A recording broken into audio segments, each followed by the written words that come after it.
Namshukuru Mungu kunipa nafasi kufika hapa. Nilienda nyumbani nikafika hapa saa 6 mchana.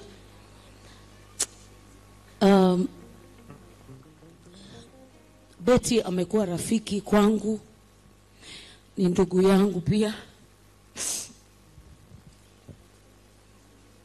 Kati ya watu ambao wamechangia maisha haya nilionayo kwa sasa.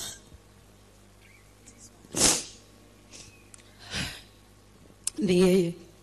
Nikiwa pale kwa Ng'ang'a, Betty ndio alikuja kunichukua pamoja na Shiro akanipeleka hospitali. Kisha Anastasia Mukabwa ndio aliongoza hilo jopo lote. Kwa hiyo mkiniona niko mzima leo, Betty alichangia kwa kiasi kikubwa. Niliona si vema nikae nyumbani na watu wangu, lakini nilikuja. Nimekuja kuomboleza pamoja na ninyi na kumwaga rafiki yangu. Na waimbaji wengine kutoka nyumbani wanawasalimia na wamewapa pole sana. Na mimi pia nilitumwa na watoto wangu wa kuwazaa, wamesema mama uende, bila yeye kujua uende hospitali gani usingekuwa hivi ulivyo. Sina cha kusema.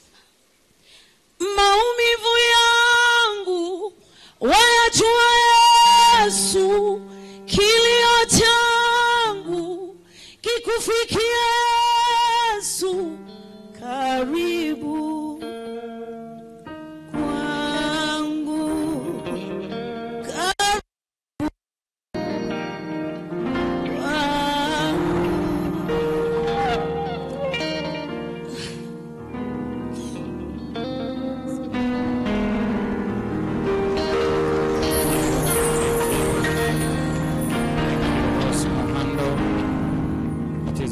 to mourn your friends. It is good to shed tears because of your friends. Hallelujah. The big question is, who will cry when you will die?